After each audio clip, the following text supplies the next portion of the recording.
첫 등장한 이재명이었습니다. 이재명 더불어민주당 상임고문이 대선 패배 이후 선대위 해단식이 있었죠. 그 뒤에 특별한 외부로 모습을 드러내지 않다가 한 당원이 낙선 인사를 사실은 거리에서 하다가 교통사고로 사망한 안타까운 일이 있었습니다. 어제 그 당원의 조문을 갔습니다. 지금 조문을 한 모습인데요. 장례식장에 약 20여 분 정도 머물렀고요. 당 관계자들이 뭐 좀 앉을 것을 권했지만 일단 빈소는 떠났고 현장에 있던 사람들의 말에 따르면 약간 눈물도 글썽이는 모습이 있었다고 그러고요. 조문 뒤에 이제 기자들이 좀 물었는데 가슴 아픈 일이다, 미안합니다라고 얘기를 했고 뭐 지방선거에 어떤 역할을 해야 되지 않냐? 그다음에 이재명 비대위원장 이런 질문도 기자들이 했는데 따로 답은 하지 않았다고 합니다. 그런데 이제 이재명 고문이 최근에 민주당 의원 172명 전원 그리고 원외 그러니까 쉽게 말하면 배지가 아닌 지역 당협위원장들, 지역위원장들 80여 명에 일일이 전화를 돌려서 제가 많이 부족했다, 도와줘서 고맙다, 뭐 이런 내용을 쭉 얘기를 했다고 합니다. 어떻게 볼까요? 어쨌든 상임고문 대선 패배 이후에 좀 공개적으로 적극적인 이 부분은 활동을 하고 있다라고 의원들 전화한 거는 그렇게 해석해도 되지 않을까요? 적극적인 행보라고 할 수도 있겠지만 예. 저는 이제 그 대선 후보로서 그동안의 고마움의 표시는 어떻게든 해야 되는데 공식적인 모습은 이제 처음 빈소에 가서 예. 위로한 것 그게 처음이었던 것 같고요. 그다음에 이제 나타난 것들이 이제 SNS에 고맙다, 뭐 감사하다, 예, 부족했습니다. 미안합니다. 네, 그렇죠. 미안합니다. 한 그거 외에는 이제 이게 전화했다는 건데, 그래서 이거는 고마움의 표시 정도로 뭐 충분히 할 수 있는 그런 그 일인 것 같고요. 또 응당해야 되실 일이라고 생각합니다. 이제 그리고 이제 나머지 전화 못 받은 분들은 또 서운함이 또 있을 수 있겠죠. 그런데 여기에 대해서 뭐 해석을 조금 확대하거나 이런 거는 좀 아직은 시기상조인 것 같고요. 이제 일주일 남짓 지났거든요. 대선 끝난 지. 그래서 저는 이재명 이제 고문이신데 조금 시간이 필요하다. 여러 가지 의미로 그렇게 예. 생각합니다. 저도 지금 뭐 당연히 그렇게 몇 달 동안 도와줬던 분들이기 때문에 전화를 일일이 돌려서 인사하는 것은 전 당연지사라고 생각을 하고요. 그게 무슨 이재명 고문의 향후 무슨 정치적 재개 행보를 미루어서 그건 오바다. 억측할 필요는 없다고 생각합니다. 당연히 해야 될 네, 일이다. 그렇고요. 그리고 이제 저 빈소를 찾은 것도 사실은 불의의 사고이면서 안타까운 일 아닙니까? 그렇죠. 그렇기 때문에 당연히 인간적 도리로 찾아보는 인간적 도리로 가야 되는 가는 부분이죠. 것이고 저는 오히려 이재명 후보 본인이 지금 어떤 정치적인 차후의 행보를 모색하는 건 아직 시기상조일 것이고 오히려 심신을 좀 휴식을 취하고 좀 고민을 좀 하겠지만 오히려 좀 민주당 내에서 지금 이재명 비대위가 거론되고 예. 민주당 내에서 지방선거 역할론이 거론되는 것 자체가 제가 볼 때는 오히려 이재명 후보에게 좀 곤란해 보일 것 같아요. 고문이다. 네, 이재명 고문에게 좀 곤혹스러울 것 같아요. 제 말은 이재명 고문에게 고문이다. 이재명 아주 아재 개그 하시는 거지까지. 아니 그 얘기인데 이재명 고문에게로 또 말씀하셔서 어떻게 보십니까? 그거는 그러니까 이재명 후보 지금 상임고문에게 뭔가 바로 역할을 요구하는 것 자체가 무리다라고 지금 김문식 교수님은 말씀하셨는데 예. 네, 저도 좀 비슷한 생각입니다. 그러니까 아직은 좀 시간이 필요할 때죠. 일주일밖에 지나지 않았고 그보다는 민주당 자체의 혁신과 개혁이 저는 우선이라고 생각하고요. 이 패배에 대한 뭐 때로는 분패라고도 하던데 혹자는 그거에 대한 좀 철저한 분석과 진단과 처방이 좀 필요한 시점이라고 보고요. 이재명 고문은 이제 앞으로도 얼마나 전 기회가 있다고 생각합니다. 또 본인 스스로도 아직 내가 정치를 그만둘 나이는 아니지 않느냐. 젊다. 64년생이니까 상당히 네, 젊죠. 그렇죠. 이제 그런 차원에서 조금 마음을 추스리고 준비하고 그럴 시간이 필요하다고 생각합니다. 그러니까 조급해서는 안 된다고 생각하고요. 저는 이제 김두관 의원이 계속 이제 이재명 비대위 얘기를 했는데 민주당 내 다른 목소리로는 지금 자산인데 만일 제 생각도 그래요. 만일 지방선거에 민주당이 패하면 이재명 고문은 상당히 큰 상처를 그렇습니다. 안게 돼서 되기가 쉽지 않을 수도 있고요. 그렇죠. 예. 저는 그래서 김두관 의원의 이재명 비대위를 연일 이야기하는 건 저는 이 부분을 꼭 말씀드리고 싶은데 김두관 의원의 저는 개인적인 이해관계라고 생각해요. 제 뇌피셜인데 김두관 의원이 기분 나쁘더라도 저는 말씀드리고 싶은데 8월 달 전당대회를 겨냥한 김두관식의 계산법이라고 생각합니다. 그러니까 이재명 후보가 어쨌든 47%의 득표를 했고 지금 민주당 안에서 적지 않은 당원들이 또 지지파가 있지 않겠습니까? 예. 그러면 당대표 선거는 예정이 돼 있고 그럼 김두관 의원 같은 경우는 이제 향후에 자기의 정치적 미래를 위해서 당대표 나갈 생각이 충분히 있을 수 있어요. 그러면 이재명 후보에 대한 당심을 등에 업고 이재명 비대위를 계속 띄우면은 그걸 오롯이 이제 옮겨갈 수 있다고 생각하는 것 같은데 이재명 옆에는 제가 있습니다. 그렇죠. 이거라는 거군요. 저는 이게 이제 민주당 내 친 이재명 그룹과 친 이낙연 그룹 또 친문 그룹들이라는 게 사실은 보이지 않는 다 그 경쟁관계가 있기 때문에 예. 이것들을 조기에 이 가시화시키는 것이어서 저는 김두관 의원의 이런 행보는 저는 다른 분이 그런 이야기 하는 건 몰라도 김두관 의원이 하는 것은 제가 적절치 않다고 생각합니다. 네, 예. 그렇다 하더라도 저는 흔들림 없이 이재명 고문이 조금 시간을 갖는 게 가장 적절한 예. 방안이다 이렇게 생각합니다. 오늘 민주당 이제 다른 얘기도 있습니다. 민주당 비대위 윤호중 비대위인데요. 오전에는 재선 의원들과 간담회를 가졌고요. 오후 2시부터는 초선 의원들과 잇따라 간담회를 가졌습니다. 지금 모습이 2시에 시작했던 초선 의원들 간담회에 의원들이 입장하는 모습인데 윤호중 비대위원장 모습이 나옵니다. 오전에 했던 재선 간담회에서 나온 게 거취 문제를 초선 의원 간담회 끝난 다음에 얘기를 하겠다라고 했는데 아직 뭐 나오는 얘기는 없습니다. 당내 일부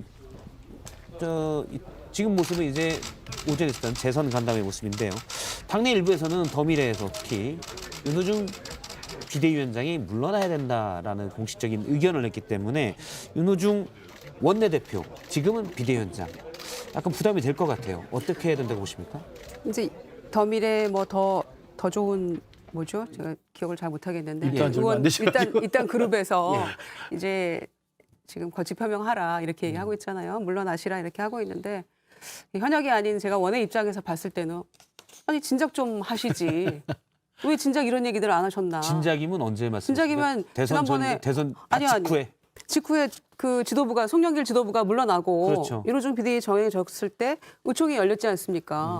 그때 이제 간혹 비판하는 의원들이 있었다고 합니다. 그런데 이제 윤호중 비대위원장 묵묵히 듣고 있었고 그때 의원들이 나서서 이렇게 비판했으면 며칠을 우리가 잃어버릴 이유가 없잖아요. 예. 이렇게 비난받으면서. 저는 이제 의원들이 지금 뒤늦게 이렇게 나선 것은 국민의 여론이 이게 간단치 않거든요. 그리고 지역구에 가서도 이제 낙선 인사 또 고마웠다 이런 얘기 하면서도 아마 많은 이야기를 들을 겁니다. 민심이 어떤지. 윤호중 비대위로 되겠느냐. 이렇게 졌는데 어쨌거나 진 거 아닙니까? 정권을 내줬잖아요. 5년 만에 탄핵 세력에게. 그런데 그거를 이대로 그냥 유야무야 덮고 넘어가는 듯한 모습이 보인단 말이죠. 윤호중 비대위 체제로서는. 그러니까 아마 지역에서 많은 이야기들을 들었을 것이고 아이들은 안 되겠다. 위기감을 이제 뒤늦게 느낀 거라고 생각하고요. 사실 말씀 듣고 보니까 대선 패배한 다음에 사실 바로 다음 날은 어떨지 몰라도 그 다음 날 정도에는 그럼 우리가 어떻게 뼈를 깎는 말씀대로 5년 만에 정권을 내줬기 때문에 보통은 10년이었잖아요. 그렇죠. 내줬기 때문에 거기에 대한 반성과 액션 그런 역동성이 나와야 되는데 사실은 어떻게 보면 좀 나쁜 말로 하면 눈치 보고 있다가 여론이 좀 안 좋은 것 같으니까 이제 와서 얘기한다 이 말씀이시죠? 네, 저는 그렇게 생각합니다. 그래서 좀 바른 말 하는 분들이 좀 많이 필요한 것 같아요. 그래서 김유정 의원님이 좀 바른 말을 그래서 좀 저는 그래서 주변에. 김희정 의원님 같은 분이 진짜 소중한 보배 같은 존재라고 생각해요. 민주당에서 더 목소리 내시고 말씀하시기 바라고요. 저는 그렇게 말도 안 되는 그 비대위가 구성된 건 저는 여러 가지 명분이나 현실적인 여건들을 이야기하지만 그것도 속내를 들여다보면 예. 6월 1일 지방선거에 자기 이익 챙기게예요. 지방선거가 바로 몇 달 안 남았기 때문에 그냥 이 비대위로 그냥 가서 자기들이 챙겨야 될 사람들도 있지 않겠습니까? 다 예. 이런 것들에 대해서 아마 쉽게 가려고 아마 국민들 좀 우습게 한 것 같은데 저는 이거 쉽지 않을 거라고 봅니다. 민주당도 아닌데 민주당 내용을 내용을 잘 알죠, 그 내용을. 잘 잘 아시네요. 아시죠? 네. 원래 또 민주당 분들이랑 상당히 친하셔서 그러니까 지금 윤호중 비대위에서 6월 1일 지방선거에서 공천권에서 유리하시는 사람들이 당연하죠. 현 체제의 유지를 원하는 거다라고 보시는 거예요. 그러면 김근식 교수님은 옆집 얘기긴 하지만 윤호중 비대위원장이 물러나야 된다고 보십니까? 근데 오늘 지금 오전에 재선 모임하고 지금 오후에 초선 모임 하고 있다고 하는데 거기서 뭐 심도 있는 허심탄회한 이야기가 나왔을 거고 아까 거취를 표명하겠다 이렇게 이야기한 걸로 봐서는 모르겠습니다. 이제 결과를 봐야 됩니다만 사퇴까지도 저는 가능성이 문 열어놓지 않았겠느냐 생각을 해봅니다. 오늘 민주당이 지금 말씀하신 내용 어떻게 보면 쇄신은 어떤 뭐 혁신은 사실 파괴를 전제로 하는 건데 이런 부분이 부족하다라는 얘기로 저는 이해를 했는데 최이배 민주당 비대위원이 최근 한 인터뷰에서 문재인 정부의 내로남불에 대해서 강하게 비판을 한 적이 있습니다. 독선 정치를 해왔다. 그러고 퇴임사에 문재인 대통령이 반성문을 남기고 떠났으면 좋겠다. 중앙일보 인터뷰에서 얘기를 했는데요. 이에 대해서 청와대에서 있었던 문재인 정부 청와대에서 있었던 의원들이 집단으로 성명을 내기도 했고요. 민영배 의원 같은 경우는 최이배의 망언은 참기 어렵다. 즉각 비대위원을 사퇴시켜라라고 얘기하기도 했습니다. 민주당이 이제 뜬소리나 이런 데 좀 너무 완강한 거 아닌가라는 지적도 나오고 있어요. 네, 그래서 과거의 민주당 다음을 저는 회복해야 된다고 생각하는 사람 중에 한 사람이고요. 쓴소리를 듣기 싫어하면 당의 발전이 없죠. 그래서 저는 최이배 의원이 전 의원이죠. 최이배 의원은 사실은 민주당에 입당을 한 거지 과거에 있었던 분이 아니에요. 예. 예, 2016년에 국민의당 비례대표로 의원을 했던 그렇죠. 분이기 때문에 사실은 이 문재인 정부나 민주당과는 과거에 관계 없던 분이에요. 실제로. 그런데 와서 비대위원회에 참여했기 때문에 아마 가장 객관적인 입장에서 민주당에 쓴소리를 할 수 있는 분이라고 저는 사실 어쨌든 생각하거든요. 와서 쓴소리하라고 비대위원이죠. 의원을 네. 영입을 한 거겠죠. 비상시국인 거 아닙니까? 그런데 이제 여기에서 물론 5년간 전체를 나쁜 정치했다라고 통틀어 말할 수는 없죠. 그렇죠. 그러나 분명히 문제가 있기 때문에 부동산 정책 실패를 할지 또는 내로남불 이 부분에 대해서 이재명 후보도 선거 내내 사과하고 했던 거 아닙니까? 이제 그랬는데도 결국 국민의 마음을 얻지는 못했던 것인데 이 부분에 대해서 뭐 일정 부분 저는 맞는 얘기라고 생각하는데 이렇게 발끈할 일인가? 그리고 그분들 주장이 그런 게 있더라고요.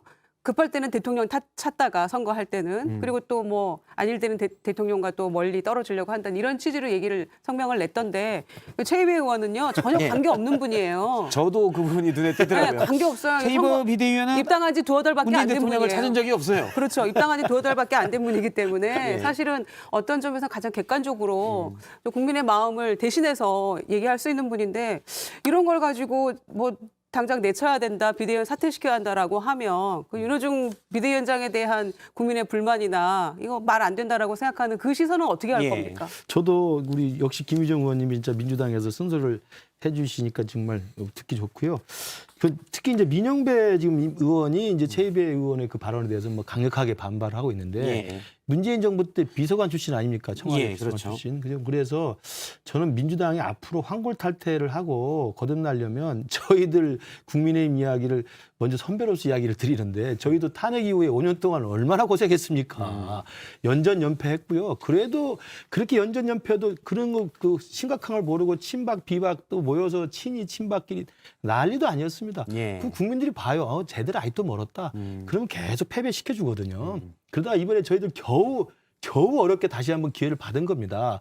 저는 민주당이 이번에 뭐 젖잘싸 이야기하면서 뭐 자기들끼리 또 뭐 해보겠다고 하는데 저는 당연히 두 가지는 분명히 민주당이 스스로 예. 벗어나야 된다고 생각하는데 586 기득권 체제는 완전히 이번에 혁파해야 됩니다. 근데 그걸 윤호중 비대위원장이 그대로 보여주고 있는 거기 때문에 국민들이 볼 때는 이제는 장강에 흘러가는 물이에요. 근데 끝까지 버티고 있다.